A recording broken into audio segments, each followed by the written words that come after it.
And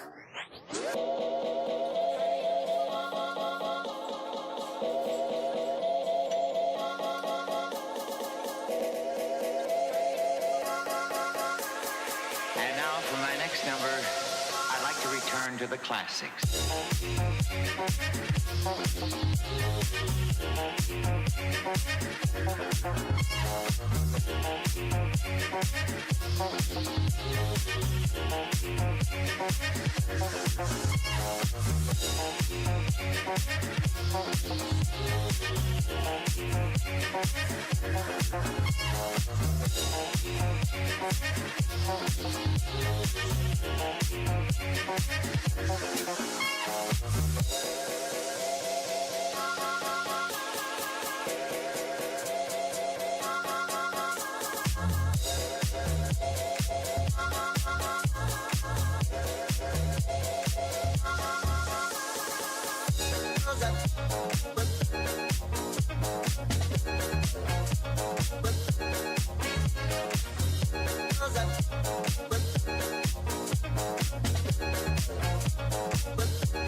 Uno, two, tres, four.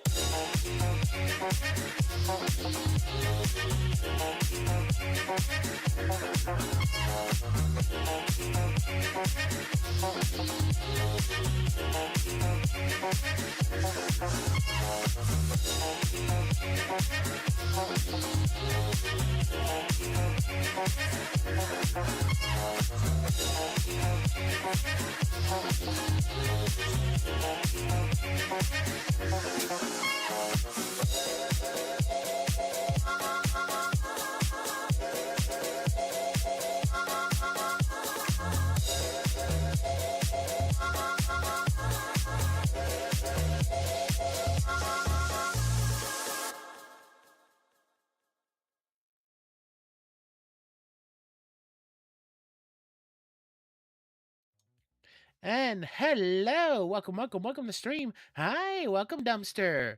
We are here for the next. Actually, we're here. We're here for episode 20. I'm talking 20. Oh Jesus Christ! I can never figure. I need to actually go in and figure out the exact length I need to put in for this fucking stream shit. Anyways, we are here for episode 20 of Anna Mondays. Brutal. Can you believe it? 20 episodes now.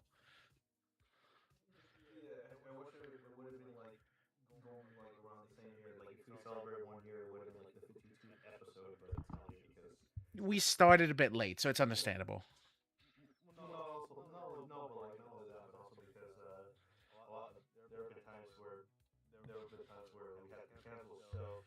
I mean, that just kind of naturally happens. 100%, but that's what I'm saying. That just kind of happens at times, so it's fine. Don't worry about it. If we keep, well, actually, I would need to do a lot of math there, so I wouldn't actually know. But anyways, we did stream yesterday, but today's the start of the new week, so we got a couple of things to go in about. But first, before we start, Bruto, how are you feeling today? What have you been up to? Oh, nice! You getting them gains, boy. You're lifting.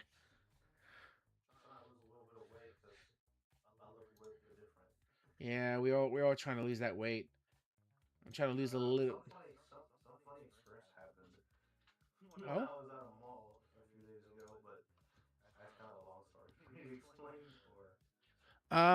Yeah, I mean, I don't mind like telling a story. Like, do you think it's gonna be like a short one or a long one? I don't know. It's gonna be hard for me to explain. Like, okay. Like I don't want Yeah, you don't want to derail. I get you. No worries. Well, okay, if you've been doing it, I didn't even care, but it was like funny, but it's kind of embarrassing to say it. I mean, okay, if you don't want to say it, that's fine. I'm not gonna like force your hand. Okay. Okay, so I mean, other than that, work went like pretty long for me. Nothing too crazy happened. Well, actually, no. I'm getting kind of tired, and this is kind of my own pet peeve. Like, I do not mind, like, people looking for work, but I'm getting kind of tired of like people who just, I don't know if it is like the young people just don't want to actually work, or if like they're just like have an uninteresting feel when they get to work, they just lose any actual feeling of like listening. Because I'm working with a couple of new kids at my job, and holy shit, do they just kind of like laze around and do absolutely nothing? And I'm like, guys, you're getting paid, do something at the very least. I don't know. I get so kind of like annoyed by it because like fucking I kind of like think about it like when I was younger and I was like I couldn't wait to get a job to start saving up some money to get some shit right, like I wanted to buy my own games, I want to buy a new controller for my Xbox, things like that. And I feel like these kids want that too, but like we lost someone recently because like they just kind of stood around, did nothing, and would randomly like disappear for minutes to even like almost 30 minutes on end every day, and we found out they just kept going to the bathroom because they had to use it. But Oh yeah, you gotta share your screen. oh right, give me a second. Let's see, share screen, and there we go. Yeah, so no, it's a little pet peeve of mine. But anyways, so we got a couple of stories for you guys today. A couple of different ones covering anime related stuff. Um, we got one kind of cutesy one that's gonna be happening in the beginning, and then we got a few like bigger stories. Brutal. We may not be able to get through everything, but we'll try our best. So, first one, Brutal. I know you're not like super interested in this. Okay, I get it, right? But we have something I want to see. Hold up, check this out. Oh yeah, I've seen that. Are you seeing this? Oh, I've seen. I've seen A it. buddy of me told me, and I couldn't. I thought he was. I thought he was lying to me. I thought he was fucking punking me. To be honest, I feel like this is like literally the most fitting collaboration ever. You Oh my think god. so? You think this is the most fitting collaboration? Yes, I mean, it's like fucking sea related. I mean, I guess if you're going by that angle, yeah, it's the most fitting because it's like, ooh, underwater, but still, it's like, it's crazy. So, if here, I'm gonna just play for you guys. So, you got the One Piece crew over there looking at McDonald's. That's not unheard of. And then look at here, we got SpongeBob. SpongeBob, me boy. It's such a crazy combination. Like, who here sat here and thought this was like the most amazing? But also very fitting too. Well, it's like it's just crazy. I love. Okay, so I was just saying right now. I love the designs they got going on here. Like Sandy is Nami, the fucking Patrick is so Jesus Christ. But it's just like a fucking. I love how they brought back the Scully Man from what was his name? Smithy Worthing Jaggerman Hansen from that episode of SpongeBob, and he's Brooke. That's great. A one note character. But yeah, yeah, so they actually showing the toys here. You got like they don't look great, but like I'm gonna say right now these are probably like gonna get a lot of people to go to McDonald's, hands down. Like the fucking Flying Dutchman's is Blackbeard, Plankton's Usopp. You got fucking Mr. Krabs' Jinbei, Sandy's Nami, Patrick Zoro, of course. And you got two different Luffy's. You got SpongeBob as regular Luffy, and then Gear 5 Luffy over here. That's crazy. It is something to behold. I've missed out the last few anime related like marketing Collaboration. stuff. Yeah, collaboration stuff. Like of course, I did try the Popeyes One Piece meal. when I found out about that, it was already too late, so I couldn't have actually tried it. Plus, most of the Popeyes in my area have shut down. For some reason, a lot of the Popeyes locations in my area shut down, but only to open another one not far from where the old locations closed. Really? I don't know. Yeah, Is it Popeye like going under or something? I think because Popeyes is going big, I think it's because of the chicken sandwich. I mean, the hype is just too much for the I have not heard. I haven't heard any news from and Popeyes. I can understand why, because I tried Well, to. like I haven't heard anyone really talk about Popeyes in like a good way since like ever since Burger King purchased Popeyes and like they changed up the recipe. I know a lot of people got mad. Yeah. But yeah, so just I think it was I think it was probably the introduction of the chicken sandwich that really put them back into nah, what they got to quality. bring back is the fucking KFC Double Down. You remember the Double Down? What was it, double down? Oh my god, you got to see this behemoth. Wait, what am I doing? I literally have Google open over here. This is the KFC made quite literally the fattest fucking thing. I don't know. No, hun, this was insane. This is the KFC. Go there. This is the KFC Double Down. Yeah. That's because that's because that's a secret menu. It is not. No, they don't sell this anymore. Yeah. No, this wasn't a second menu. This was advertised. You could only get this like it like came out like in 2008 or some shit like that, and it was KFC's Double Down. It like was released for like a 4 year or something like that. But they stopped doing it because how unbelievably unhealthy it is. It is two pieces. It is two chicken breasts deep fried with their fucking batter, squeezed between two slices of cheese and bacon. This shit was crazy, man. I remember when I used to eat a lot of it. I love the Double Down. But like I was when I was in high school and I could pack these bitches away like nobody's thing. It's crazy. They got rid of it though, and I'm kind of glad they did. Yeah, but that's too much. It's 100. Like I remember here. Let's see. I want to see if it actually tells me the actual calorie count. Sugars. It says energy. That doesn't. Let's see. Go away. Calories. The classic KFC Double Down case around 540 to 610 calories and 38 grams of protein. The original heavy duty USA version packs. That, again, this is the classic one. That's the one that came from Africa because that's where it got started. And when it came to the good old US of A, they're like, oh, we can make that shit better. And so ours was 950 calories and 67 grams of protein. Yeah. Now, I will say, things like the Baconator and shit, like that's or not Bacon, the Baconzilla and shit from like Checkers or the Bacon King from Burger King, that is way more calories, but that's because it actually adds bread to it. Like it actually got the bread, but still, this thing was like packed with so much, and they're just showing the protein calories. Like you actually go down to the actual trans fat. Look at that, 32 grams to 63. The 63 is ours. Sodium, 2,380 magnesium. That's crazy, man. Yeah, there's no way I'm gonna eat that shit. Again, I used to pack that shit away in high school. In high school, oh my god, little story time, right? So me and my friends used to frequent a bunch of different restaurants that was around like our area that we used to hang out in. One of it was a place called Steak and Shake. I don't know if like Steak and Shake is like prominent outside of the East Coast, but so we used to go to Steak and Shake. And at Steak and Shake, they had something called the 7x7, which is literally seven smash burgers and seven slices of good old fashioned yellow American cheese, grilled, slapped on two patties, and just served to your ass. My buddy used to say, "Fuck that shit. I don't want a 7x7. I want a 14x14." Yep. He used to eat one of those bad boys at least once a month.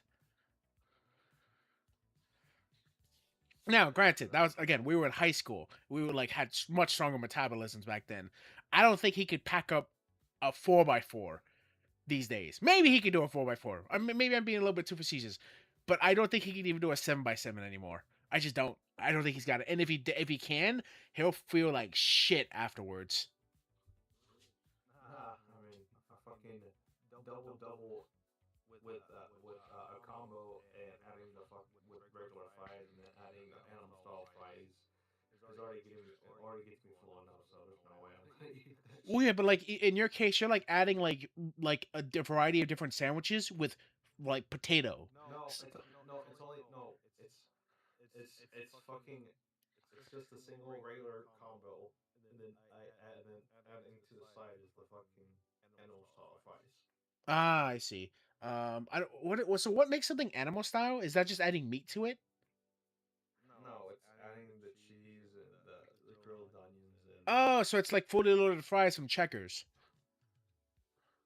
yes, Yes, Lotus Fries. Gotcha. Okay. That's animal style. I was assuming it was like the fact. But this is why every time when I go to an In-N-Out on a weekend, I always order myself the protein salad burger. Nice. I mean, the most frequent place I go to these days when it comes to fast food is probably Chick-fil-A. I can never quit Chick-fil-A. It's just too fucking good. Like I fucking love homophobic chicken. Homophobic chicken is the best type of chicken. But we have derailed long enough. So after the Funko Pops, this is kind of giving you a general idea of what it is. This is kind of what the actual packaging looks for the actual Happy Meal. Better close of the actual toy. It is literally just a stand. It doesn't really do much else, but it's still really cute. You know, collectibles. The collectors are gonna go nuts for it. Like this shit's gonna like get. There's gonna be so many people buying like these Happy Meals from McDonald's. This should do well, is what I'm trying to say. It's just crazy to think that like we're actually getting one in the states again. It says coming to the United States later, so I don't think an actual date has been given. So I'm hoping we can see that within the next month. Because I wouldn't mind. I wouldn't mind like trying to grab one. I would love to have like either Plankton as Usopp, Sandy as Nami, or even Squidward Sanji. I really like how those look the most detailed to me outside of the Brook one. I'm kind of sad that the Larry the Lobster as Frankie is just so bland in comparison. Because since Frankie wears a red colored Hawaiian shirt and Larry of course is red, there's not much color variation on him. So it looks like just one solid piece of red and then two pieces of blue on the side. Kind of sad. But anyways, so we had that. Like I said, a nice little thing. Um, Outside of that, so one of the bigger things that happened this week or this past week, we are going back yet again to Yani-Neko. This anime would never stop being a part of the actual like news. I swear, we'll always have. We'll just keep coming back to it because there are so many people who just hate it. There are people who just adamantly like, why does this exist? I'm like, because it's entertaining. Yeah, but I'd rather just watch it than just even talk about more of it. 'Cause it's kind of getting tired of it. I'm like, Well, nah. no, it's fine. It's news. This one's not I even a know, big but story. I'm like, just let me just give me. I just rather watch fucking Chainsmoker Cat. Okay, so but in this case, so we have two pieces of news, right? So the first one's good. So this one comes from Anime Trends. An unexpected success due to the popularity of Yani-Neko anime, the manga Chainsaw Cat has sold out in many bookstores in Japan, and all volumes are being reprinted.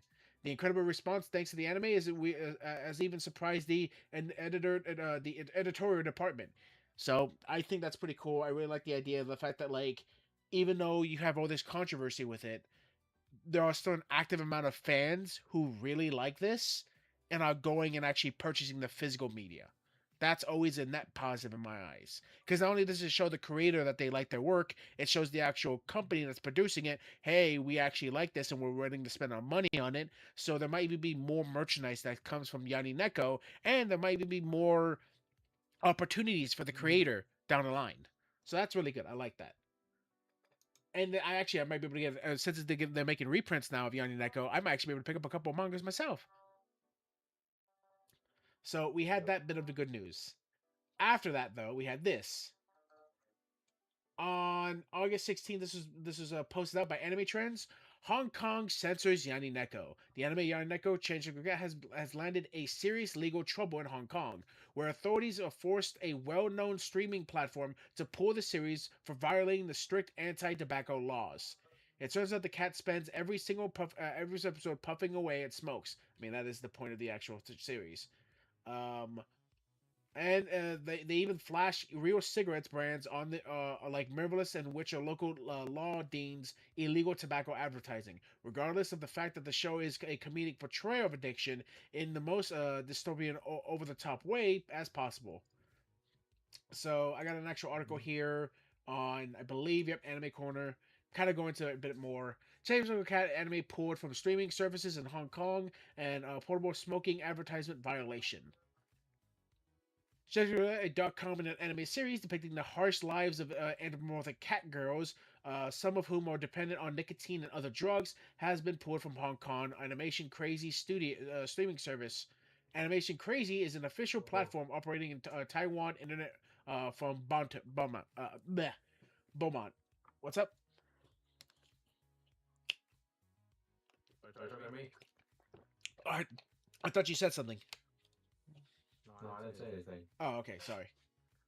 The suspense appears limited to just Hong Kong and remains available on streaming platforms in Taiwan, as shown in above.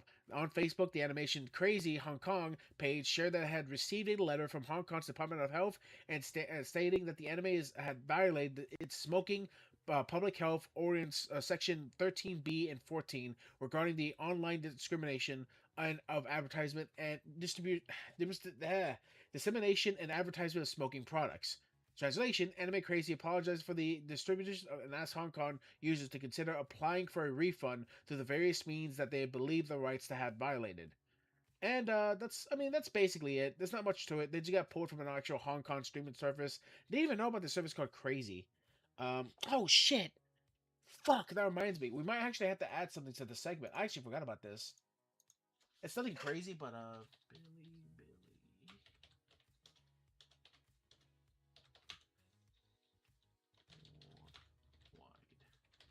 Release.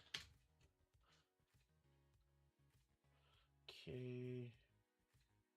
I'll try the first article. Okay. I actually forgot about this. Literally talk about this crazy streaming platform made me think of this. So we actually had this week actually talk about this too. The Chinese video platform Bilibili is going global. The platform is expanding to new international app and English version of the website. So are you familiar with Bilibili? Barely. So, if you don't know, Bilibili is not just a platform for videos like YouTube. Bilibili is actually a production company that helps produce many animes. So, Bilibili info. Wait, let's see. Anime list. So I believe this should be the This is Bilibili's official website. We can actually go to check out some things. It's in Chinese, of course, so you can't really see much.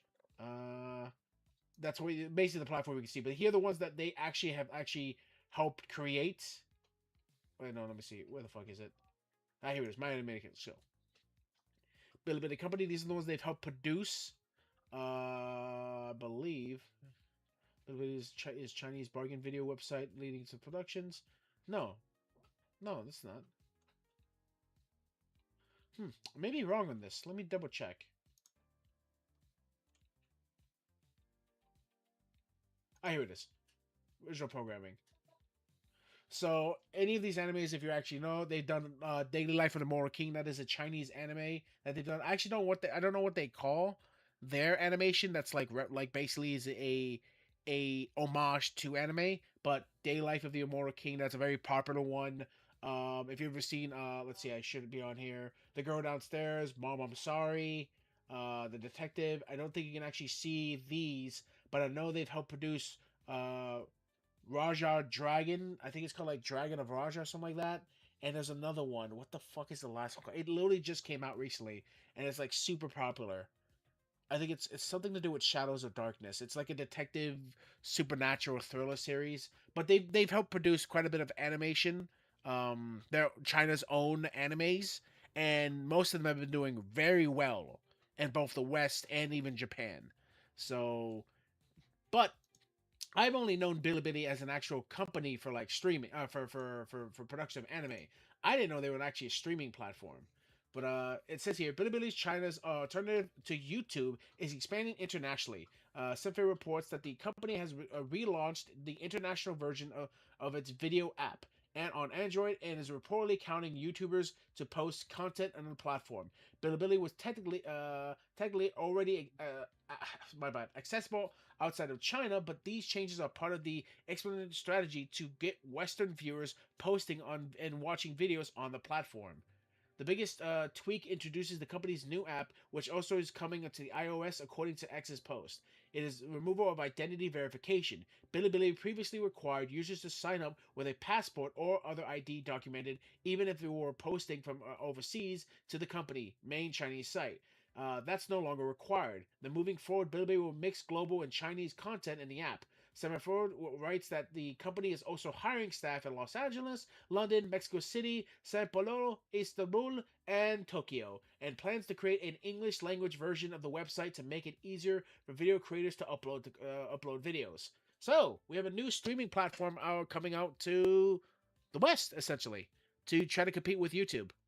Now they say you don't need any identification to access Bilibili and uploads. The thing is, though, why I do like Bilibili, right? Still a Chinese company, so I'm kind of weary.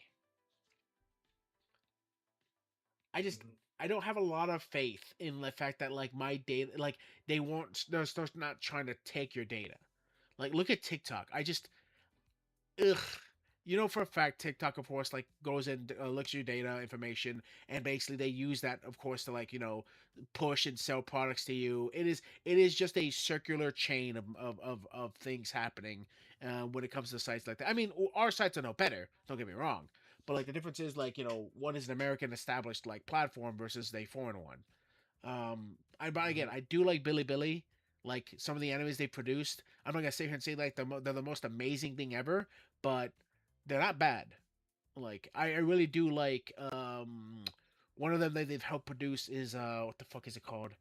Um Relaxing in My 30s or something like that. Like I was kicked out of the Demon Lord's army and I'm chilling in my 30s. I forget what the fuck it's called. It's just a casual anime.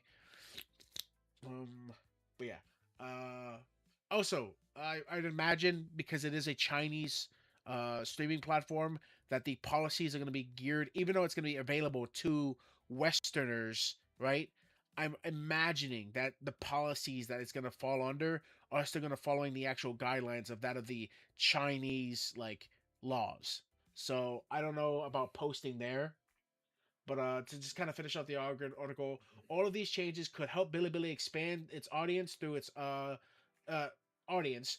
Through it, though it does raise the question of as whether or not the platform received the same security as TikTok. The short form video platform was ultimately forced to sell to U.S. businesses over the concerns it was a national security threat. It's not hard to imagine that something similar would be happening with Bilibili. It becomes uniquely popular. Now, that can be a thing. The problem differences between like TikTok and Bilibili. TikTok was established and then immediately it was looked onto as like a foreign entity. Bilibili is established first and foremost as a production company and also a distributor or distribution or company. So it may not have the same eyes on it per se as they would for like TikTok. Not only that, but like TikTok is a fucking mind virus. That is the most. There's nothing more useless I've seen people do than just waste their time endlessly on TikTok. I mean, YouTube Shorts are almost no different, but at the very least, in YouTube Shorts case, there's a much more like I'm not gonna sit here and say variety or even diverse, but at least like there isn't like a bunch of like fucking grown women on there. Like, you know what? I'm not gonna get into it. It's I just do not like TikTok. I fucking hate what TikTok does in general for like everyone, not just young or even old, just like everyone. I think TikTok is one of the worst platforms to actually like be propped up and become popular. Like whenever I see people literally just like fucking like do anything and everything. It's almost like I'm comparing it to kind of Kick. I know some people want to defend Kick, but like when you have some of the worst on one platform, it says a lot. But yeah, that's pretty cool. I like that. I might check out Billy later, so when it actually does get its English translation, to see what it's like. Hmm? What's up? No, I didn't say anything. I'm not sure why you keep thinking I'm Because saying something. sound keeps coming out of your mic. It's not coming out for me. Okay, so we got that one out of the way. There's actually one I quickly grabbed. So brutal. I mean, it's just kind of happens. I'm working on a video for it, but I'm debating if I'm gonna just take the stream topic we're doing now to talk about it. But essentially, like Crunchyroll fucked up again. Of course they did. Well, it's not your typical fuck up. Like the data breach one, right? That someone went in and did that shit, right? And it was found out all this other stuff, right? This case, they deliberately did this, and it's kind of following a trend with other studios and platforms and companies. But here, so there's two things Crunchyroll did. The month prior, so in July, I don't think we covered this because I think it was a small story at the time, and it was happening at the end. So back in that this article came out July 14th, so around July 14th, right? So by Screen Rant, Crunchyroll announces huge change and to Crunchyroll announces huge change, and the backlash is fierce. As this article writes, Crunchyroll has unveiled one of its biggest retail change Sotos, don't know why the fuck you wrote it that way, the anime company in years, and it's already sparked criticism from many passionate anime fans. Beginning in this August, the Crunchyroll store would no longer operate as an open online market for anyone to access. Instead, its redesigned shopping experience will only be available to Mega and Ultimate fan subscribers, placing all Crunchyroll products on exclusive merchandise behind a paid membership. Now, they say paid membership. What they really mean is only two tiers per unit. Because see how it works. Crunchyroll used to have four-tier membership, right? So they had the free one, they had the fan one, and then they had the Mega and Ultimate fan, right? So they got rid of the free one back in January. As soon as it became January, they got rid of the free access to where you could watch Crunchyroll videos, but with commercials. They got rid of that. People got really pissed, but there's not really much you can do about it when a platform decides to do that. Many platforms have decided to do that over time. So they got rid of that. They increased the price for Crunchyroll, I think a month later, but again, understandable. Like some people were mad, but there's not really much you can do unless you just want to cancel your Crunchyroll outright. Which, if you do, I recommend it. Like at the time there was many of other pirated sites you could go to, but I guess not as much these days. Um, so following up, before the store had full access for everyone, so all three tiers could actually access the store and go in and purchase their manga, their figures, and what have you. Right now they're changing it so this way only the top two uh paid subscriptions are. I want to double check something. Let's see. Crunchyroll subscription cost. Okay, so this is on the actual official Crunchyroll website.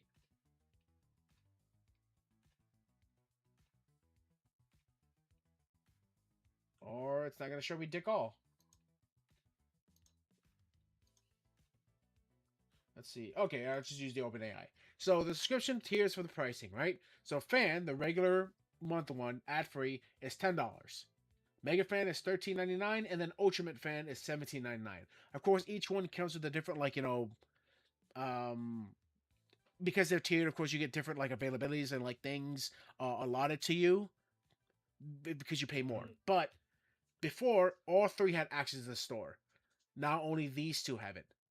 Now, that of course annoyed a lot of fans because they're essentially telling you, hey, you want this, you want to be able to access the store like you used to, you gotta go for the higher price now. At the very least, you gotta go from paying $10 a month to 14. That's a $4 increase just to access the store when before it was already given to you by the actual $10 price you were paying at. Of course, everyone looked at that and like that is scummy, guys. That is horrible. Ah, but you see, as many articles have written out, you can still access the store. You just can't look at it. Oh shit. Hold up. Open. Okay. Wait. This is it. Okay, this is it. Okay, I closed the wrong one. Gotcha. So, let's see if the article talks about it. Announced via the so the announcement via the official Crunchyroll website arrives during the already tense period of the for the company. Since acquiring anime retailer Right Stuff back in 2022, the company has faced recurring complaints over reduced inventory, higher prices, and concerns about the growing influences and potential future monopoly over anime merchandise. With the latest decision restriction, stores access to premium members. Many collectors believe that another popular feature is becoming subscription exclusive, which they were correct because what happened was Crunchyroll did this, right? They got rid of the ability for fans with the $10 per month to access it, right? You can still view the store with the payment of $10. The problem was, cool, you're viewing the store. You got to pay more to actually buy anything. But what they did was during one of their interviews, Crunchyroll basically stated that, like, yes, we are adding new exclusive figures, collectibles, and other things to the store now. So right as they took away access for like the people with the lower tier, they said we're putting in new merchandise. So now they can. That seems scummy. No, it is scummy. It's what fucking assholes, dude. It's like literally you're getting kicked out of the fucking bar, or no, you're getting kicked out of the store right as they're unveiling like the new awesome thing that everyone's gonna want. It's like you go to the store to pick up like your new Xbox, and like the store's like, hey, you don't have enough money, get the fuck out of here, and they just unveil like the new Xbox 0300 or some shit. It is awful. Like they had to known that people were gonna be fucking pissed about this, and they just didn't care. Yeah. So let's see. I want to see if they actually mention. So Crunchyroll reviewers changes on July 14th, confirming that the revamped online store will launch sometime in August. While the exact release date is not been announced, the company said that the new experience will focus on a conventional style shopping for fans, featuring curated product drops, limited release collectibles, and merchandise exclusive to Crunchyroll. Right there, as they basically said, fuck you fuck you $10 payers, we're introducing all this shit, you can't touch it but you can look at it. You can still access the store, you just can't say I want to buy this or purchase anything unless you have the higher tiers. So okay, but here's another kicker, right? So people looked at this and they weren't just concerned over that, they got concerned for other things. I want to see if this article actually talks about it. Let's see how major access qualified prepaid no longer purchase.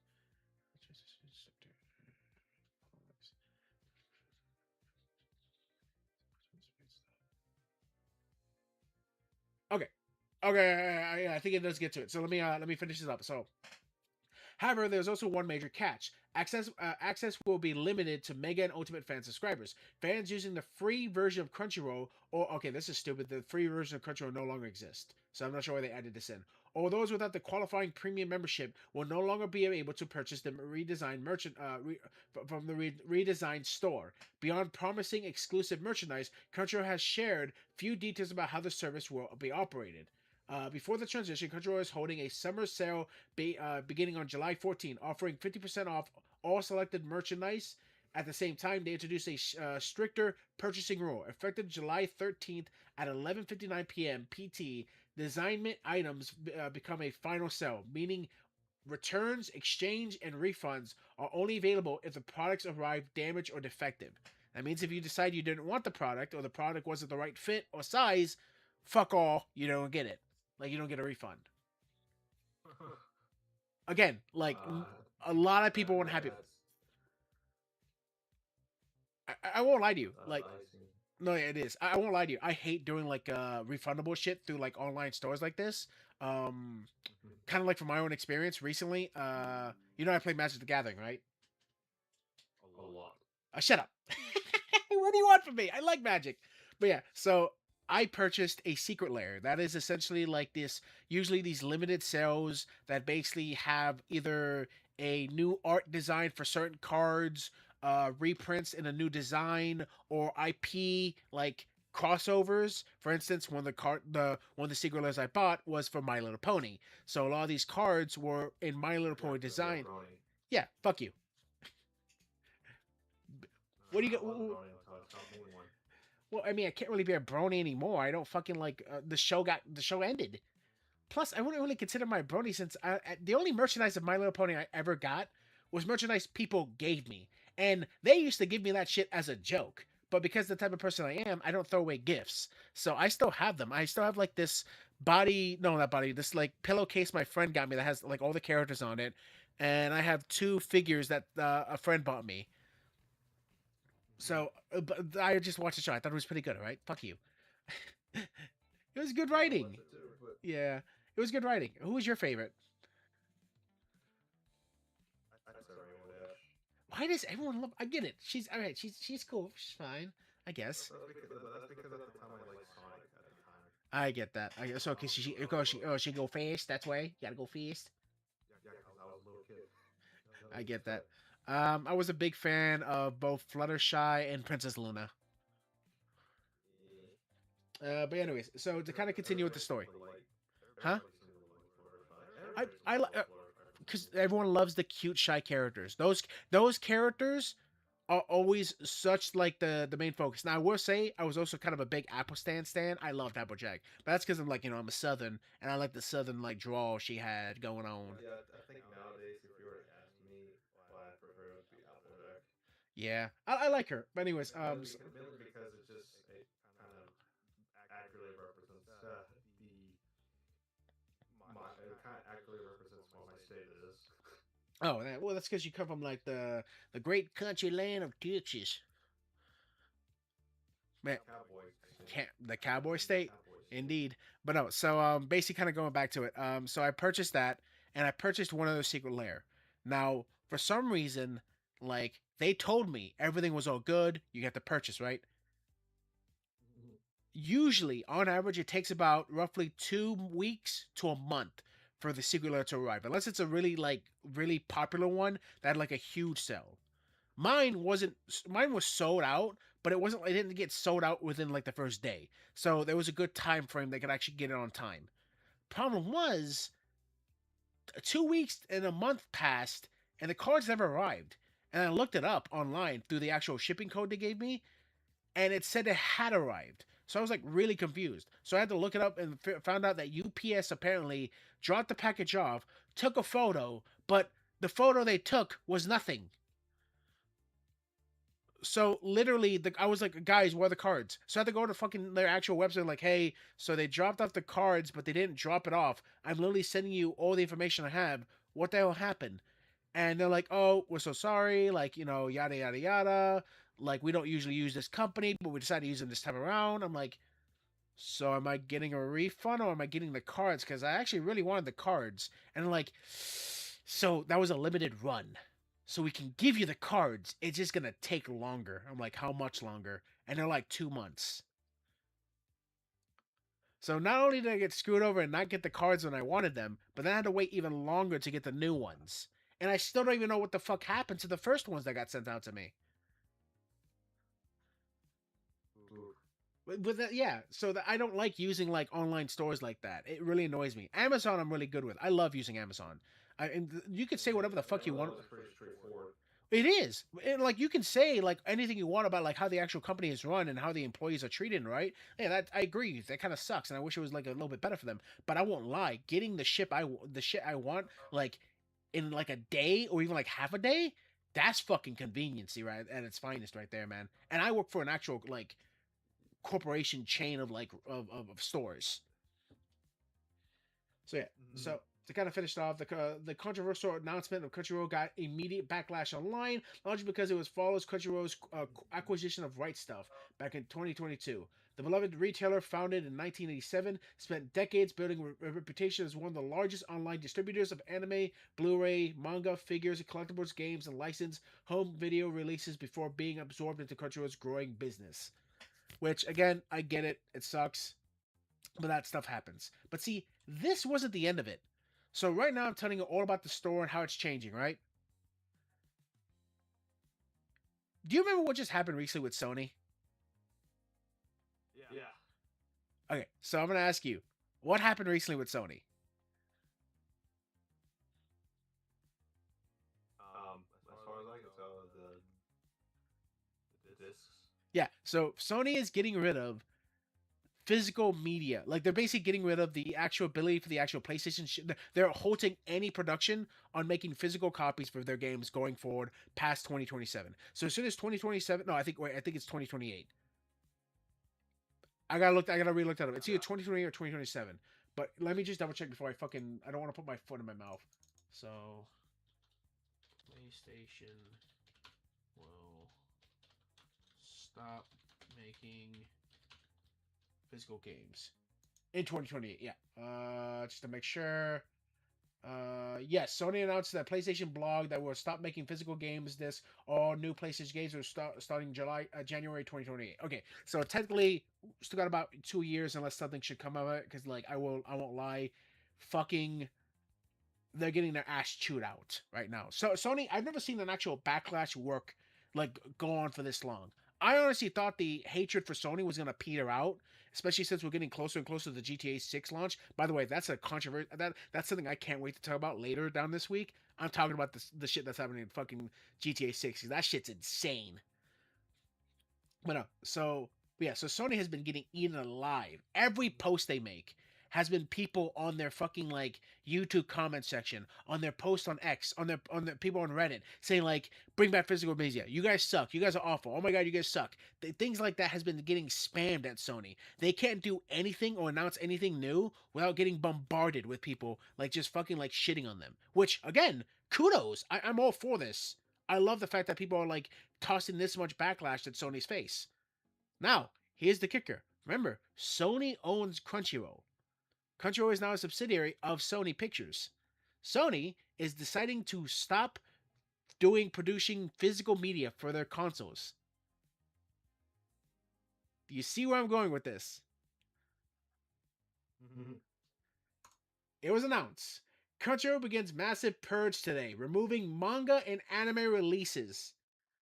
As stated, anime, Blu-rays, manga, light novels, and more are currently being removed or delisted from the official Crunchyroll store following the latest update. The shocking content loss comes ahead of the company's controversial decisions to paywall the online store for higher paying subscribers in August. On Tuesday, August 18th, 2026, the online store has removed and delisted all manga, light novels, manhwas, and diamond titles from the website today, right after the store's refresh went live. Additionally, Crunchyroll has purged all anime Blu-rays not published by Crunchyroll, Funimation, and Aniplex, all Mortal Kombat Plus box sets of the rare expansions. So, they literally got rid of, now again, all non-Crunchyroll licensed stuff. But that also means they got rid of, like, as it stated here in the first place, they made it so this way you cannot. They delisted so many mangas and light novels, physical media. You can only access those things now digitally through Crunchyroll Store.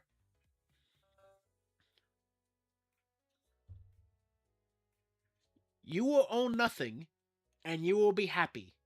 And if you're not happy, fuck you. That's essentially what these companies keep telling us.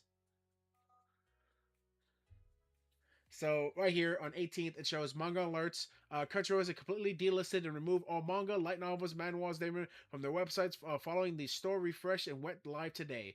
As reported by Unknown and CR, will bring back. So this is kind of showing you what like everything. In addition, it appears Crunchyroll has also delisted and removed all Blu-rays except for the ones owned by Crunchyroll, Funimation, Aniplex, or One Motocross box sets. Which again, while Crunchyroll has a lot of animes in their repertoire, like that is so much more content that has now been lost from the store. At most, I would probably say like 50% of the store. Well, okay, I'm being maybe a bit too extreme. At minimum, I'll probably say like 35%, and at max maybe 40% of the store's overall merchandise has been now removed. But that's not, again, that's no joke. It is crazy to me to think that, like,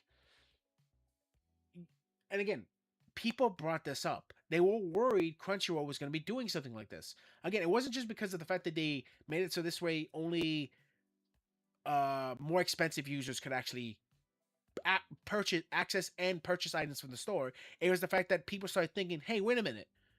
Crunchyroll is with Sony, right? Yeah, and Sony's getting rid of physical media, right? Well, wouldn't they try doing something like that similar to Crunchyroll?" And people were like, "Nah, Crunchyroll right there is just fuck." It's literally that meme. Let's see. It's literally this meme.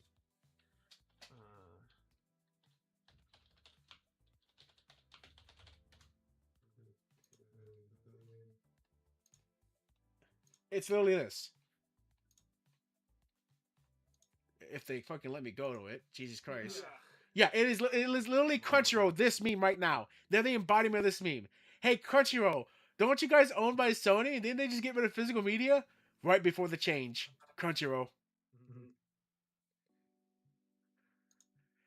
That's like, and again, the reason why people. This is why I tell people all the time, like, you just need to look at the actual patterns of what these companies do to actually look at what they're going to do next. Like it is not hard to actually surmise that, and some people are like surprised by this, and I'm telling them, why are you surprised? This is always going to be the case. I've told people this for a while. Like, um, I would say I don't know exactly when it started, but I've made the argument since literally Ubisoft, not Ubisoft. Oh, my bad. Wait, no, is it who made the crew? It was Ubisoft, right? The crew. Game.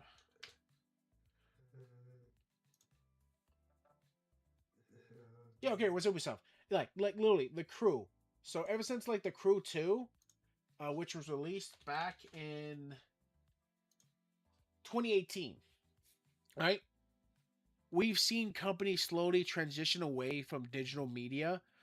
I mean, from physical media to a digital one because of the conveniency of it, right? So people, and trust me, I buy physical media as much as I can, but I'm just as like guilty as others in this sense because when I do see a sell or when I do see a game that I want right away, I will sometimes buy out the digital media before the physical one because it's right there at my fingertips. I can just get it.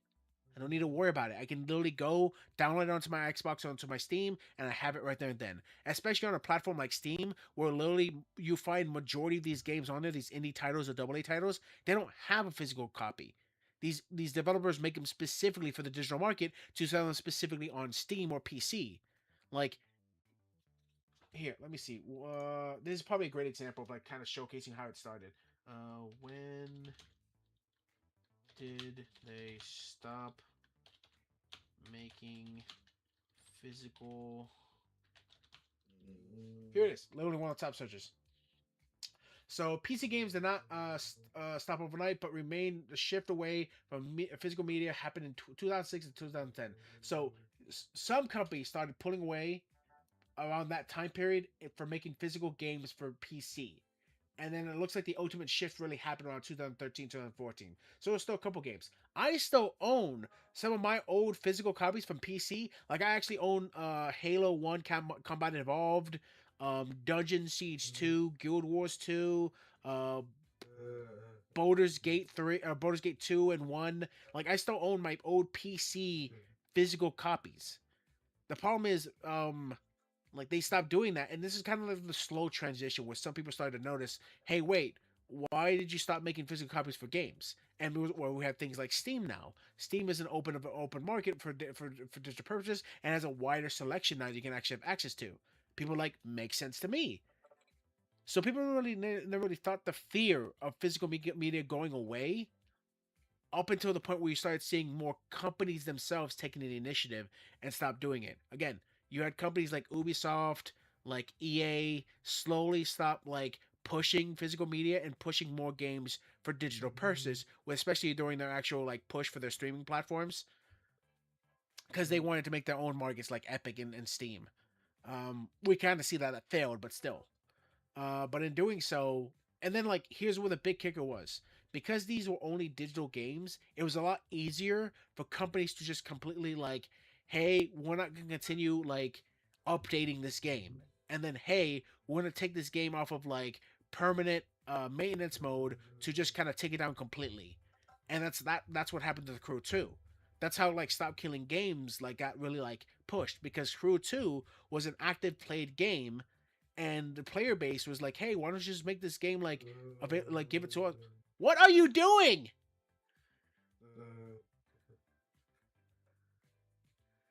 Bruno? What are you doing,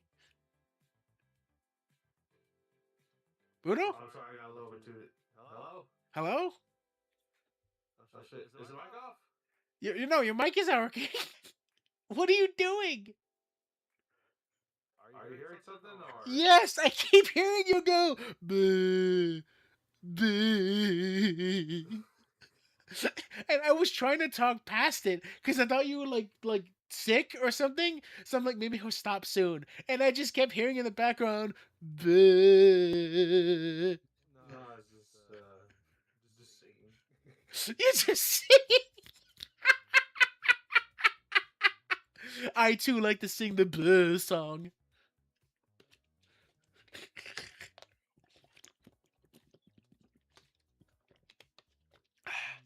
But yeah, no. So yeah, this is just a big like fuck you to people. Um, again, this is not going over well for the actual users on Crunchyrolls, but there's not really much you can do. One, it's like so. I'm not gonna sit here and say like people don't use the Crunchyroll store. On average, I would say that at least from the people I know, they use the Crunchyroll store just to kind of view products that they like, and they probably look for other stores that sell it at a probably much more of a cheaper or at a bargain. The problem is now, since they're focusing on their own exclusive content, you can only get those products probably from the Crunchyroll store. And since they basically limited it now, so this way they don't even have the other companies attached with them, and they're kind of pulling away from like actual like mangas and stuff. So collectibles, figures, accessories, those will still have physical like copies, but only if they're actually licensed with Crunchyroll. However, manga and light novels will be going basically digital. So if you want to read any of their mangas, you can only read it. You can only read it either like from your typical manga site, like again I use Manga Dex, or from Crunchyroll. You can quote unquote purchase the manga, but we all kind of know that like that's just kind of a losing game because at any point in time they could take away they could say like, oh, we lost the license for this specific manga, so you lose your access to it even though you purchased the money. You didn't actually purchase the actual manga. What you did was you purchased essentially a renter's fee from us. We are just lending you the manga. Remember, Yeah. like recently, fucking Sony, like they like uh removed over 500 movies from their library, regardless if you bought it, regardless if you literally just bought it that day or if you bought it like years ago. It didn't matter because they didn't have the actual licensing for the actual copyrights for it anymore, and they got rid of it. There's like, well, fuck you, you don't own this anymore. Your money be damned. Again, I go back. Yeah, What's up? it's a good thing I stopped buying stuff like stop how I say it. Every time I would pre-order something, I'm like, I don't feel like buying this because I definitely wanted to, but I can't do it because I'm struggling with money right now. I get that, but I always that's what I always tell people like make sure you shop. Like if you have money, right? Let's say if you don't have money, you should not be wasting your money on buying collectibles or anything like that. You should be putting it prioritizing. As soon as you get yourself out of a hole, then you can go ahead and start saving up money to start purchasing the things you want. Unless you literally have like dispensable income coming out the wazoo, don't spend your money on like collectibles and stuff. That is something you should only ever buy if you really have the access to like if you have money at like a free. And even if you do want to buy something, right? Be smart about what you buy. Look for bargains, look for like different like compare sites and like their purchasing like or if you're someone that do have disposable income, I would recommend if you can go buy it from local vendors. Like there are plenty of places in like flea markets and conventions, events. There's plenty of like for instance. Problem is Well, yeah, I've they. heard that it's not recommended to buy figures when you're at conventions. I know, but I'm just saying like there's other options. The problem here is again, as Crunchyroll has as they've explained in these articles, they're gonna start doing exclusive figures, collectibles, and accessories, and you have to pay the extra fee to even be able to have the ability to purchase that stuff. Mm-hmm. It's just another way to basically like it's just another like fucking annoyance that like people have to go through. And again, that's only for collectibles and stuff. Again, if you want to just use Crunchyroll's store to purchase manga and not light novels, fuck you. You're only gonna get it digitally. You're not gonna get a physical book, which is so shocking to me as an actual concept. I want to make sure I'm reading that right because from what I've read, it basically says like you're not getting physical. All right, so Crunchyroll not selling physical manga and light novels. Almost actually went without having a spelling mistake. Yeah, okay, so I was correct. Yeah, It is. They removed all physical, basically literature. So all physical literature is gone. Collectibles, they only reduced it by anything they couldn't license, that they don't have under their library. Anything they license themselves, all other forms of like collectibles, accessories, merchandise, like like figures, those are all gone. But there's still physical things you can buy for figures so long as it's licensed on the Crunchyroll. However, that's not the case with manga. Manga, light novels, manhwas, and demi from the online store are all gone. You can only get those digitally now. And again, if you're gonna do that, you might as well just read it off of Manga Dex or other platforms like that.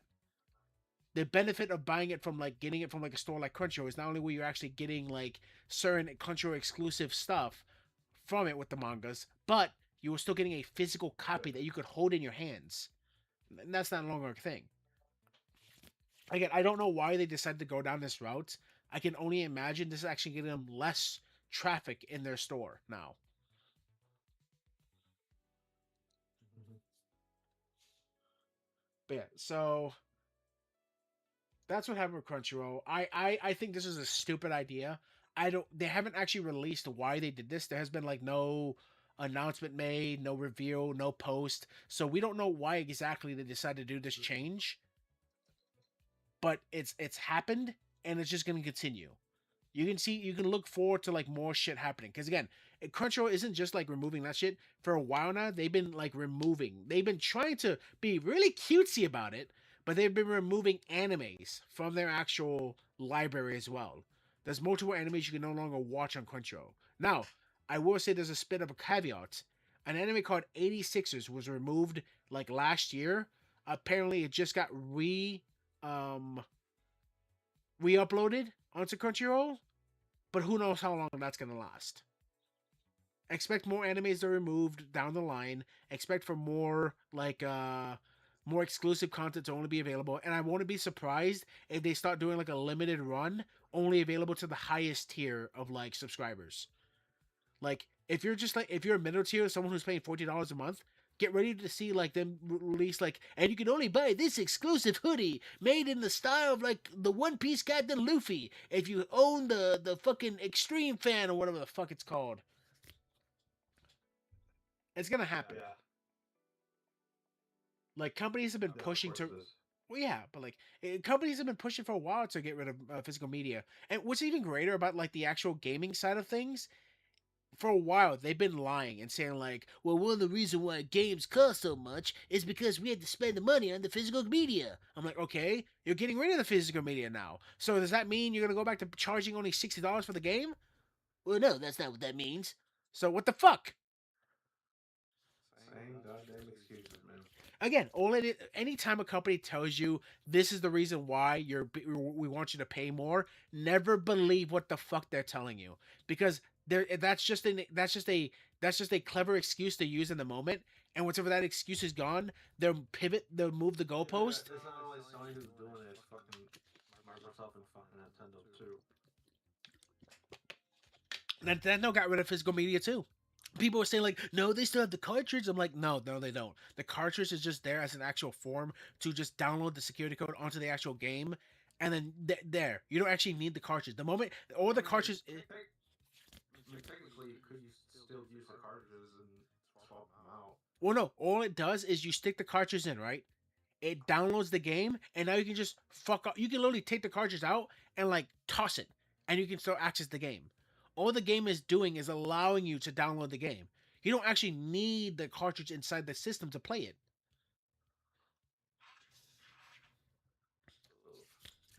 And now I will say, in Xbox case, it looks like they're still keeping physical media, but I do assume that's going to get changed later down the line. Again, companies want to go digitally.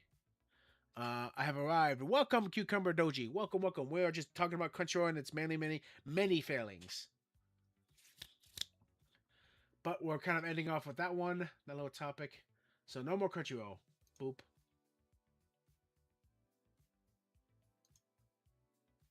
Boop. Boop. Okay, so that's the Crunchyroll bit. Now we can go on to kind of a bigger topic. This is the topic I wanted to discuss yesterday, but we didn't have a chance to. So, Bruno, you know the game Usume Pretty Derby. Yes. Okay, Pretty did much you? do know. Did, Even though I haven't played in a while. but did you hear about this? So, CY Games, the actual Uh, company, talk about the PS and their big FUs. That's I'm gonna actually be talking about PlayStation soon. I got a stream ready for this upcoming week to talk about that. I'm also gonna be talking about GTA 6 more because some crazy shit has been happening on that. But anyways, so Senior Games, the actual company that's gonna be doing the localization. So here it says right, Senior Games. English lecture slideshows now available. CDEEC, a game development conference in Japan, featured a lecture on Usume Pretty Derby's English localization this year, complete with the English version of the slides, meaning they were showing you what exactly they were changing, what they were translating from the Japanese to English. So this company is behind it. Um, So let's go over some of the things they decided to do, right? So here I clicked on the actual official website link, and here's what they got. This is the exact slides they decided to show the Japanese individuals in the conference. So the first slide is right, creative approach to localizing. Creative approach to localizing and the dialects and unique speech of Usume Pretty Derby characters in English. And the keywords localization translation are listed content and word morate.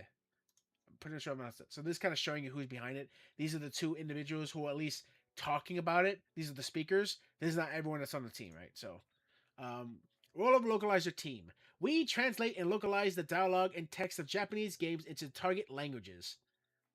What is localization? We're good. So this is the Japanese, right? And this is what they localize. You were good. Here's a gift. So it's just kind of showing you, like, oh, this is what it says in your language. This is what we made it sound out to. What is localization? Emotion, speech quirks, dialect. We translate, convey information in the target language. Localization reproduce the essence of the character as well. So again, they're really focusing on that. They're talking about the fact that not only are we changing the words, not only are we translating what they're saying, but we're making it so this way it's easier to understand in their own tongue. So if you got it, let's say for instance, you got a French character, right? So you're gonna give him like a French accent, and you're gonna make him talk like that and shit like that. That's what they're saying when it comes to the dialect, and like they choose a character that's coming from, like, let's say the southern hemisphere. They want to make sure they have an accent like that, and they speak in their specific, like their dialect, their any like terms or phrases they use. Like if you go to Hawaii for a while, people will say like shoots and what the fuck was the other term that people used to use a lot? Howley, like things like that. Dialect that's specific to the island of Hawaii. Hawaii, as people like to say now. Yeah. Session contents. Our creative approach to dialects and the speech quirks. How to create recognizable and authenticity, quality assurance in the various speech and styles. So again, they're really going into this idea of like what they do for like for localization in terms, right? So when you think localization, what do you actually expect it to come about, hun? Like what do you think a localized job is supposed to be? Well, I wouldn't say like automatic translation. It's more like translate something that would fit the Western audience. Okay, but like, is that what you believe, or is that what you think they believe? From what if you said that's what if you, what I think what comes to mind, then yeah. Gotcha. Okay, so agenda. Creating recognizability localizations through sonic simulations and similarities and the word choice, creating authenticity, character voice consistency, summary, and closing remarks. So that's kind of showing you everything they're going over, right? And it kind of showing you everything. I want to get right. So here are some things that they say what global fans talk about. So here's some real fans talk about translations. Finally, I've been waiting years and after year, hoping to get this game and one day come to global. Now it's on Steam too. Really looking forward to it. Gold Ship McQueen finally will be mine. Y'all kept saying the game would never get global release, but I never lost hope. I knew I would one day happen. I knew it would happen one day. We are so back. OMG, it's actually happening. I think I'm gonna cry. Come on, release it global already. I want to understand the Mabo Probably meme. overreacting to shit. Exactly. Like could I believe some people talk like this? Sure. Do I believe they specifically chose? I think that's how a lot of people who really love watching English dub voice actors act. So my thing is the fact that like I feel like these are real people. The problem is these are probably like one like people on like with like one follower accounts on X on Reddit and shit. Like these are probably just a bunch of no names. But because they were speaking positively and for them, they decided to take them and use them. Like again, we don't see like any like attached like avatar character or name like username attached to them. We just see like these are what our fans are saying of the idea of us translating the game. I don't know who the fuck these people are. I can't take their word for it. But sure, for intents purposes, let's make the argument. Sure, there's a huge swath of people who are excited for it. What's up? What's up? You said something? No, I didn't say anything. Okay. Of course I said something. I'm talking right now. So, Asking me. oh no. So they're using this character specifically. Can't say dinner.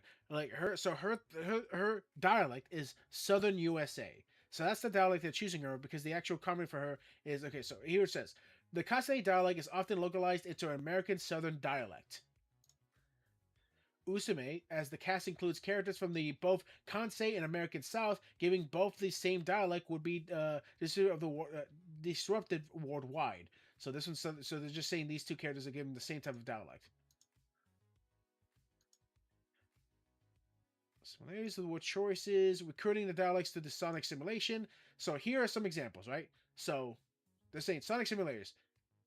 We need a way to convey the differences in character speech through text alone. Relying on existing English dialogue, American Southern, etc., leads to issues disturbing the characters for each of the others. We establish rules to replicate the rhythm, speed, and phonics of original dialect using non-standard English spelling. Turbo Cross. So plain translation. So this is what they said if they would just plainly huh? You mean Tamano Cross? Tamamo Cross? My bad, Tamamo Cross. So okay, this is what sheer character is saying in game. This is dialogue that's been written by the actual Japanese authors, right? So this is what they said if they just plain translate, meaning if they just translated it word for word, like basically choosing the words that best fit. So it says, "What are you talking about? This isn't the time to be having fun." What they did. What are y'all talking about? This isn't time to be having fun. Having fun. We read the English translation out loud, the same rhythm and the same speed of the original dialogue to see how the English changes, using non-standard spelling and recreating the sound changes. What are y'all talking about? This ain't the time of having fun. Recognizable through the spelling and conveys the character's unique speech. Basically, giving her an accent and making sure this way her words fit the actual Southernist style.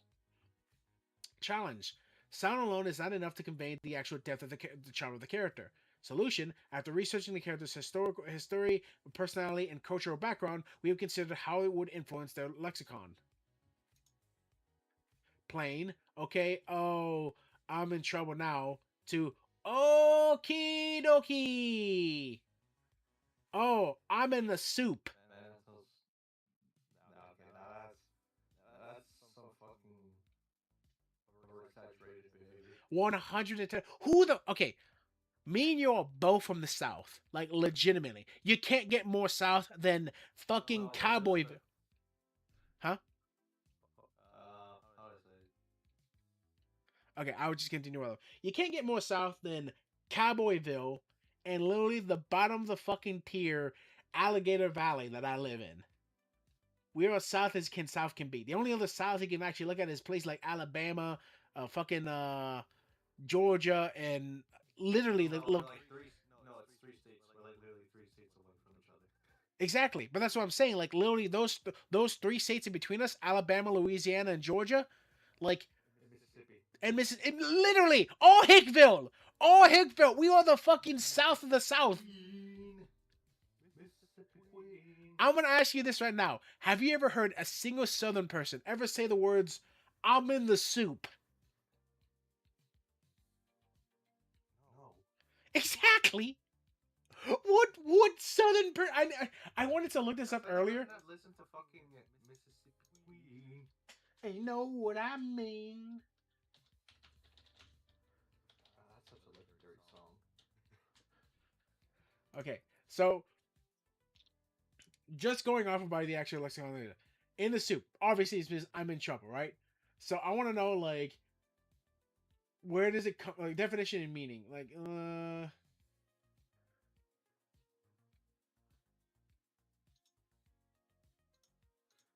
go back. Went too far. Went too far again. I need to know where this comes from. Meaning, his story. I misspelled his story because I'm stupid.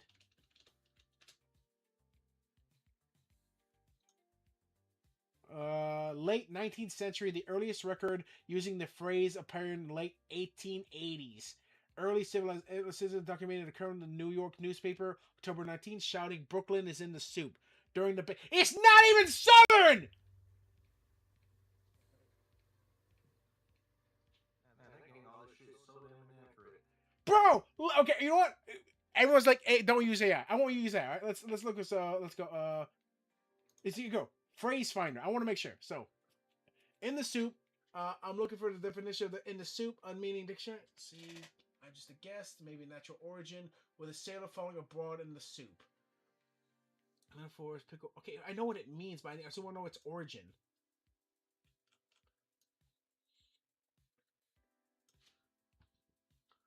Origin. Idiom origin.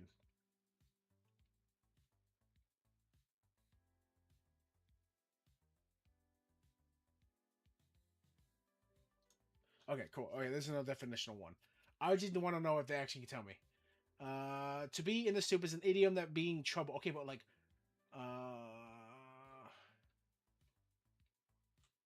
the fuck? Are they talking about actual soup? Okay, you can go away now. Alright, I'm just going off what the AI is giving me right now, just very quick, guys. I'm very curious. Oh wait, actually, you can give me. Doesn't it give me links to?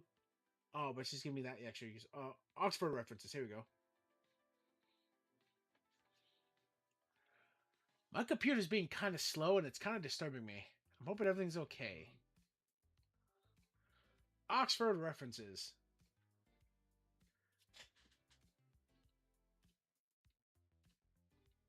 Okay, that's not. That's giving me the actual Oxford reference for soup, asshole.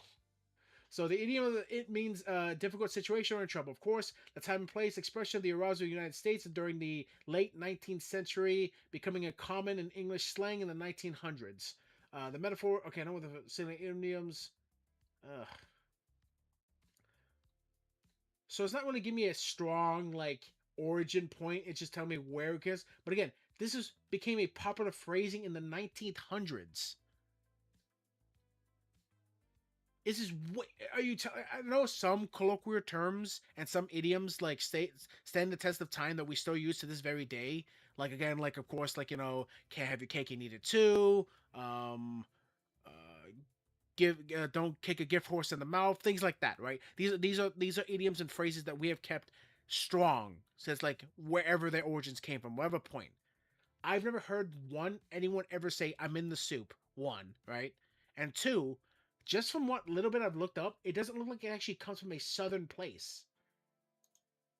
So them giving it to this southern character is just very strange. And again, look what they changed it to. They changed it to from the plain Japanese to okay, like oh okay, like that's what she said. She's given a bit hesitation the first O to oh okie dokie. Why? So the use of data expression of the 1930s and 1960s to show that Yuki Bridge small town upbringing and innocence. Okie dokie, I'm in the soup. The character word choice expresses their culture and history. The word choice's even single line can help convey the speaker's identity. Again, they're saying the idiom of I'm in the soup helps express their culture and history.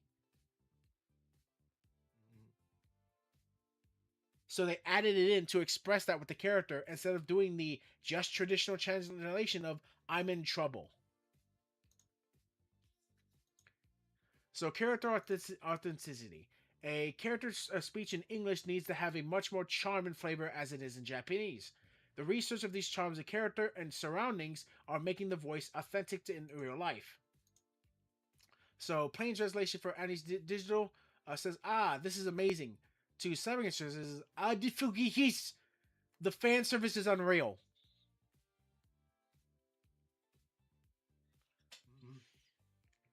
Have you ever played the game? Like again, I love it when someone like freaking translators do this for games. So again, they decided to change the typical to is for diff. I don't know why you decided to change that, but it makes me think of like so. This is something. Did you ever play the game Bravely Default? Beverly Default. It was on the Nintendo Switch. I was on the Nintendo DS before it got made into a remake or a remaster on Nintendo Switch. I think I did play it, but It was a fun game. I really liked it. Made by I think I did. Final Fantasy Company, Square Enix, made by Square Enix back in 2012, 2013. Bravely Default. So this is a famous translate, like both verbally and textual translation that they did for the character Idea from the game. She's one of the playable characters. It is her most famous lines.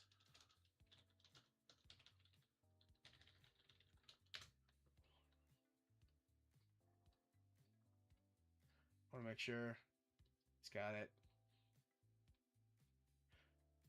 Literally, this is what it is. So randomly, when she wants to show her anger, she'll say "murger" right here.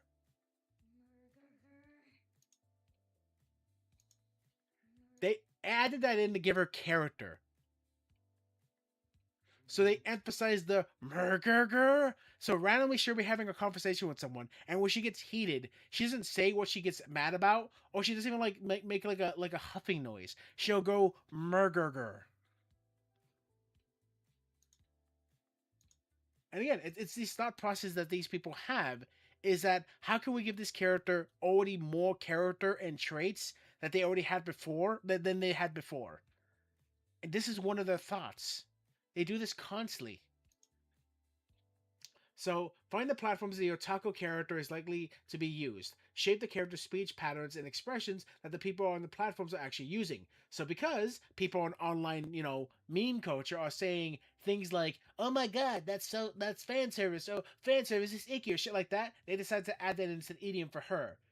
However, that doesn't really explain the first part of changing the to is the for the.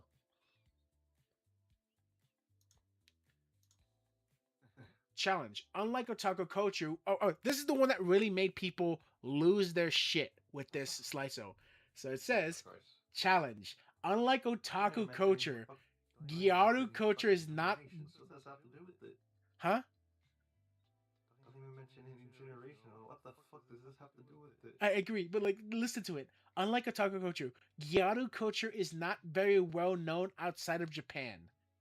The solution for the fact that apparently Gyaru culture is not well known, we found a parallel culture to whose expressions can convey Dakiko's Helio's chaotic and fun personality. Gen Z. Oh my god. So they made the Gyaru character and her like idioms and how she speaks. They're like, well, we can't really make her like no one really knows what the fuck a Gyaru is. What is even that even? Let's make her talk like a fucking Gen Zer.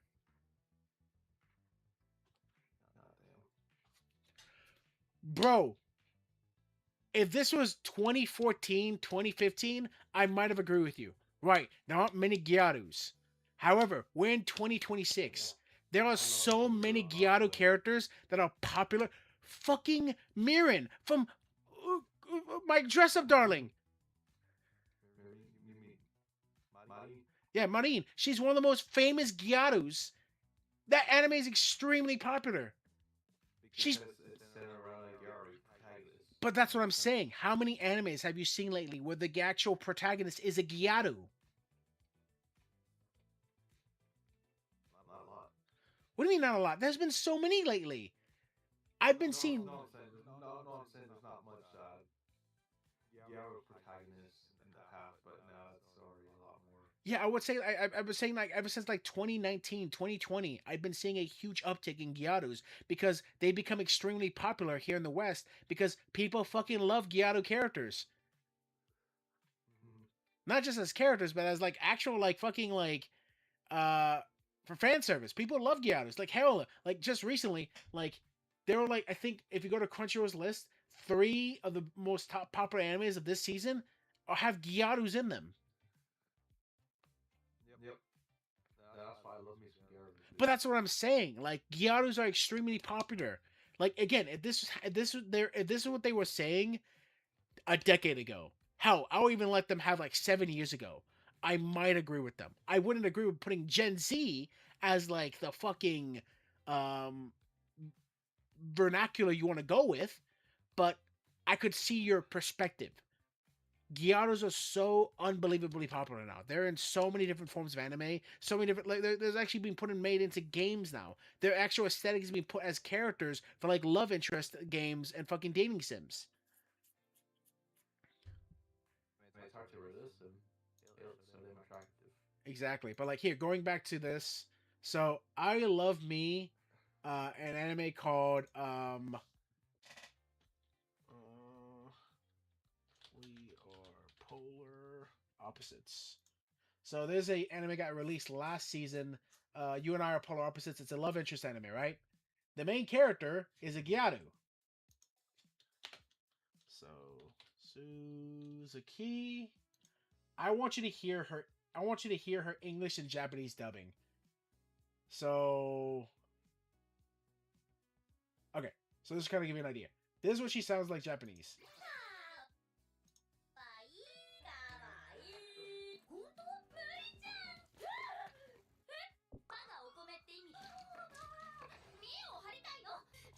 はい。So that's you can even see what she says here, right? I want to show you myself off. Basically, that's it. You know, she like again her vernacular is like she's all cutesy, very like expressive, very hyperbolic. So that very same concept of what we just read from them is like they don't know Gyaru culture. So let's give her Gen Zer. English. So here's what she sounds in English. Oh.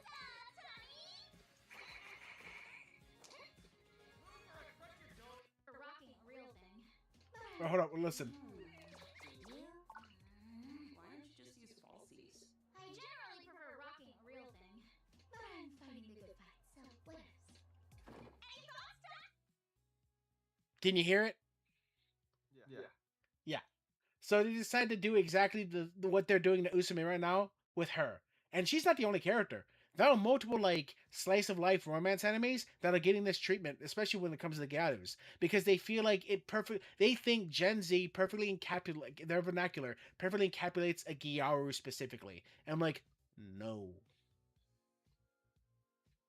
I'm sorry, I don't want to hear them bring meme culture into a character that I can't believe would actually say half this shit. Because the meme culture is like fucking exclusively Western almost. It's not just the fact that it's exclusively Western, it's the fact that literally the localizers believe that it's the strong justification because in their heads, oh, this is perfect. We can actually use this type of vernacular, this type of like idioms, these type of languages to help express this character even more. Because why would they just want to hear the straight translation? Like they want to have these characters pop and boom. I'm like, but the already present language that the Japanese is making them have is part of their character. The idioms are already there. But see, that's the kicker. They think because it's Japanese, those idioms, those phrases that they say in Japanese, we wouldn't understand, so they change it for us. And I'm like, no. Again, if this was like 20 years ago, I could totally believe you. Sure. Again, look at Pokemon, right? They would change the actual language all the time from like donuts, from rice balls to donuts, or jelly. Like they'd say, like jelly filled donuts are my favorite. I love jelly filled donuts because again, as a kid, you don't know what the fuck a rice ball is, especially since anime wasn't as prominent. Nowadays, Yeah. everyone knows what the fuck a rice ball is. You go to your international section, and guess what's being sold? The ingredients to make rice balls. Yeah. You know what's funny is that I went to Mexico and 7-Eleven. They were literally selling those, and there was like fucking Japanese text. Exactly. That's what I'm saying. Japan's culture, But it was, and but it was in Mexico. It was a Mexican 7-Eleven. hun, you gotta remember, anime is extremely popular in Mexico.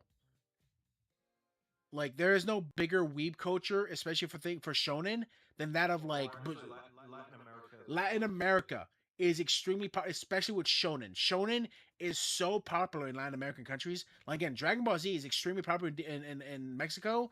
Fucking Naruto blows the shit out of wall in Brazil. They love their shonen animes. Yeah.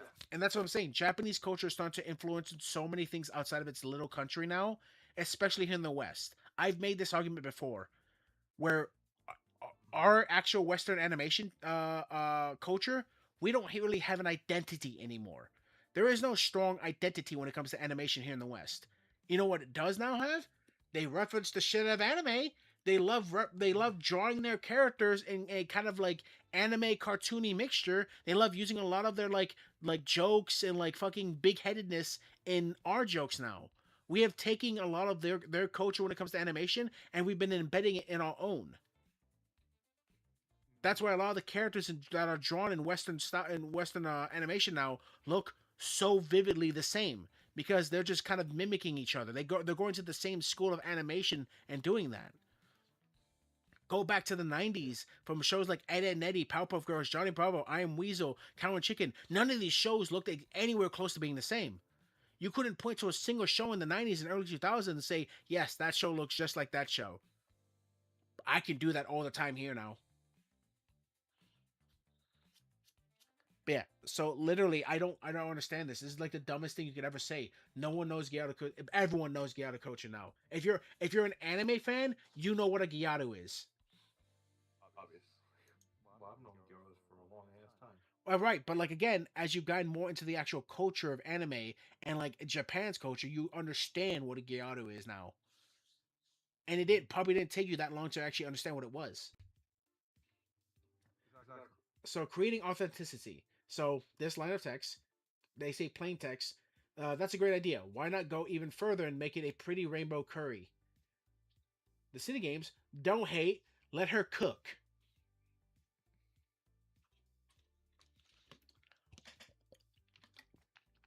Why did I have to just like?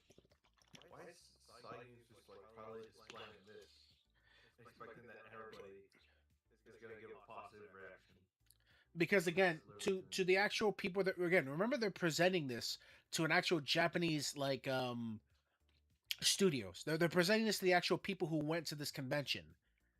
They're saying this is what we're doing for your game. We know our market well. All you have to do is look at what we're doing for it, and like be excited essentially. And because these people don't really know what Western culture is like, they're assuming yes, bringing in these consultants are good for us. We're gonna get more people invested into our game, into our market, by letting them do this. And it happens to also be the fact because they don't really know what's going on. Like again, you have that really old story of you remember when I talked to you about the guy, the translator, right? Who was like really proud the fact that like he got to translate Metal Gear Solid. Oh, that one. Yeah. So remember how proud he was in his interview? Was it from the web where they were like just saying a lot of stupid shit on the website? Yeah. The guy was basically like from that website, from that really crazy like, hey, oh, we like the coolest guys ever for translating. This is all the shit we've done. Yeah, from that shit. So that same guy who did Higurashi, right? Higurashi had no idea what he did. The guy was just explaining it to him, all the changes he did, and he could even not really understanding what he was saying. It was like, ah, yes, this is great. I'm so happy for it. Yes, this is amazing. Thank you so much. And the guy thought he did a really good job. Then Hideo Kojima's like basically like assistant or like helper was like, all right, I'm gonna actually explain to you what he did. And after he explained to him all the changes he did, Hideo Kojima was like, oh no, fuck that. No, you're not doing this again. I'm not working with you ever again. Why would you do this? Kicked him off the fucking the project. I could totally believe that this is the same scenario where these actual Japanese developers don't actually really understand what's happening. They're just putting their trust in the consultants because they were told to.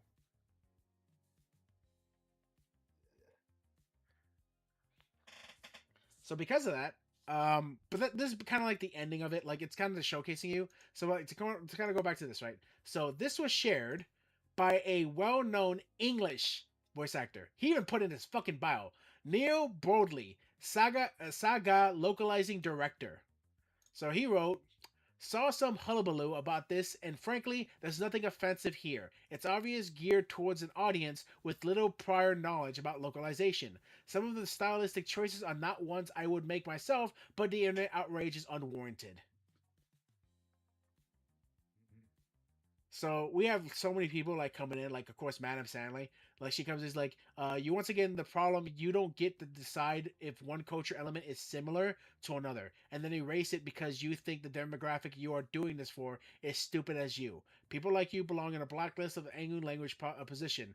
None of you respect cultures or source materials. Racist, worthless, colonization freaks who want to erase culture and ability to learn. And she's specifically pointing out the otaku one, because this is the most egregious one. Like the rest are like pretty bad, but the most egregious was the fact that literally they made the statement that no one knows what the fuck Yato culture is, but they know Gen Z. So he doesn't respond to Manasali, but this guy can't help himself, and he starts responding to almost every individual poster on his actual like page. Because people are not happy. Like the amount of people, your organization approach has become antiquated. In decades of old, it may be necessary to change things in limited text boxes or screen time. We are now at the age of cultural exchange. We have Google chatbots, and we can go talk to a Japanese person anytime we want. His response: I've actually mused about this quite a bit recently. The sense of heavy-handed localization perhaps is not being a needed for the post-COVID era audience. Not quite sure how it's going to play out, but it's something that needs to be on my radar a bit. He's referring to the post-COVID radars, meaning the actual huge popular boom that happened with anime during the time of COVID.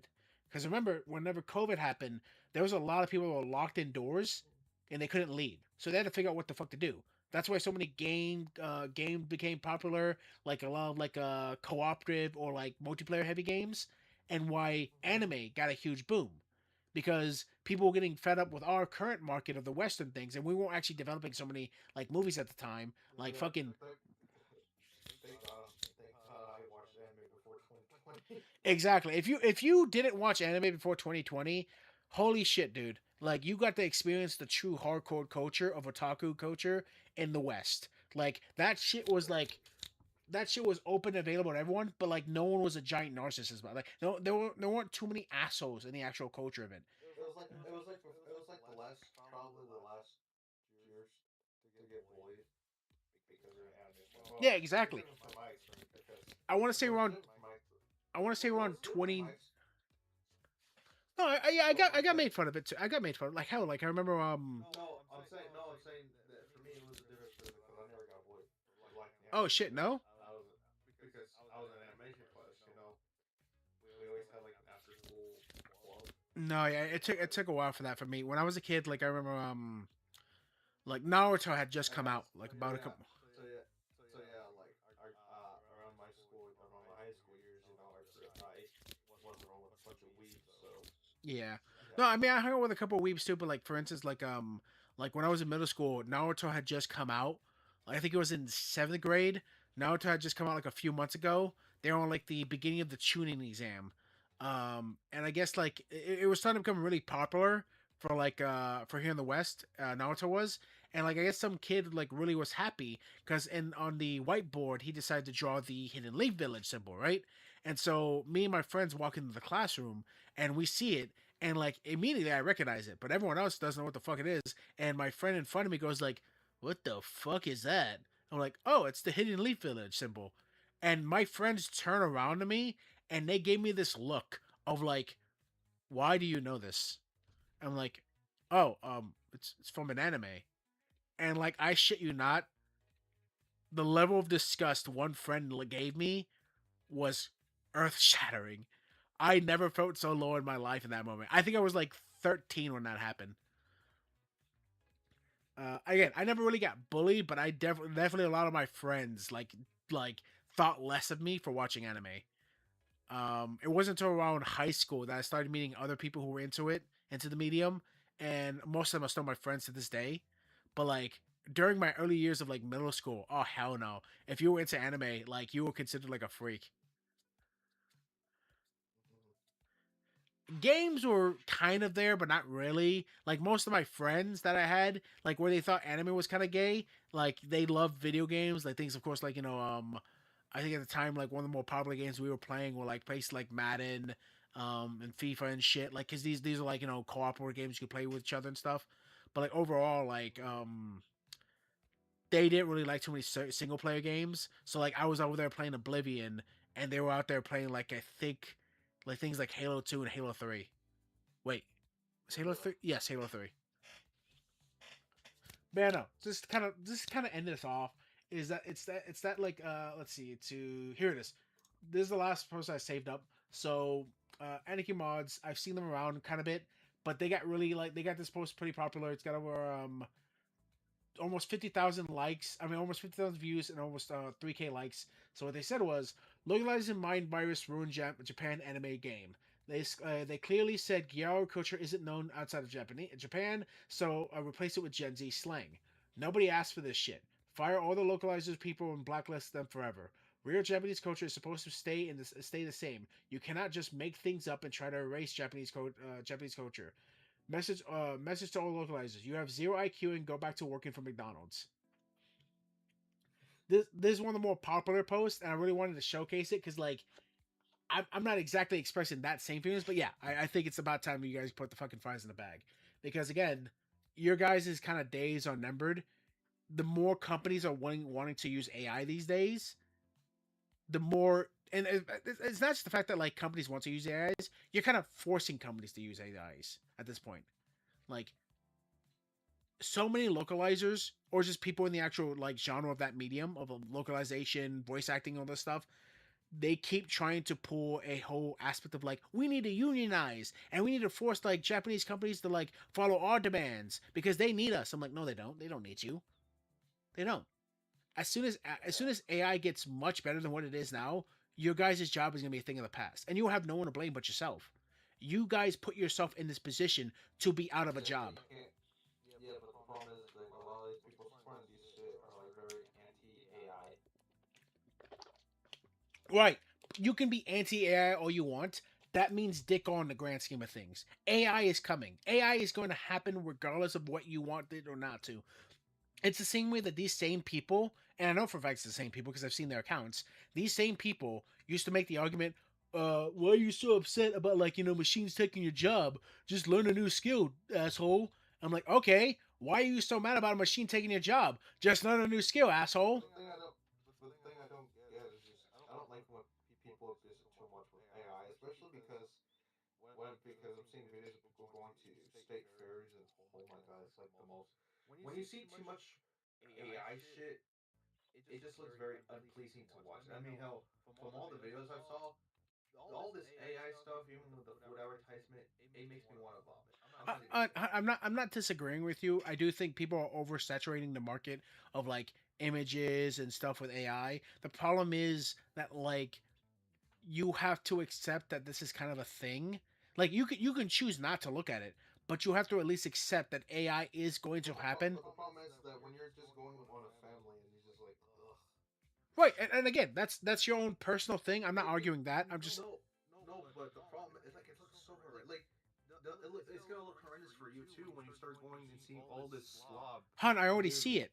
Like literally, there's multiple people using AI imagery for their like little food stands and food trucks because it's easy to create and and they have like caricatures that look so yeah, like horrifying. for instance, my county started making these like weird manatee characters on like those like power grids, like the big green boxes that are next to like poles and stuff. Yes. So for some reason, my county started to like design those to make them like look prettier, I guess, for some weird reason, and they started using AI with this like AI manatee as like the mascot, like him like being at school or him like ordering food, things like that. They're plastered all over on my county, so I see AI all the time. He looks goofy as fuck, but like I'm just gonna, I just, it's one of those When things. too much. The problem is when you I know, huh? But that's what I'm saying. It's like it's one of those things that's gonna happen. Don't be surprised that I vomit all of a sudden when I see too much AI or when I'm at a fair. That's fine. That's why I just like look away from it. I mean, how am I supposed to look away from when it's all over the place? Hun, it's one of those things you have to kind of accept. You can't just like go like No, no, no, it's stupid. I can't stand this shit. I then don't you know why you can't gotta be then so you just forced to be then like just this. then just don't go to the I don't fair. like. I don't like being an anti-AI because it's always gonna be annoying fucking people. But sometimes Hun, sometimes they're correct. I'm not. you can't force the vendors at the convention at the fair to stop using it because you know that's not gonna happen. You can't really like expect it to go away because that's not gonna happen. So either A, you acknowledge the fact that it exists as an actual like form of art that people are posting out because it's cheap and easy to produce, or you just don't go to the fair anymore But how the fuck do they think it's okay for this when it's so because so abominable? because it's cheap and easy to produce. Like Don't be surprised there's gonna be a bunch of people vomiting. Just how, like, cause the I, color is oversaturated. Like the colors are just. I honestly I don't think people are gonna care. I don't know why you're disagreeing with me on this. I'm not disagreeing with you. I think it's ugly too. What I'm saying is you are having a problem with it and you're making it so this way you don't want to go you're like telling me it's like, "Oh, I don't want to see it at my fair." I'm like, "You're going to see it at your fair regardless." So either you choose to accept it or you don't go to the place you want to go because you're having a problem with it. Like there is no in between.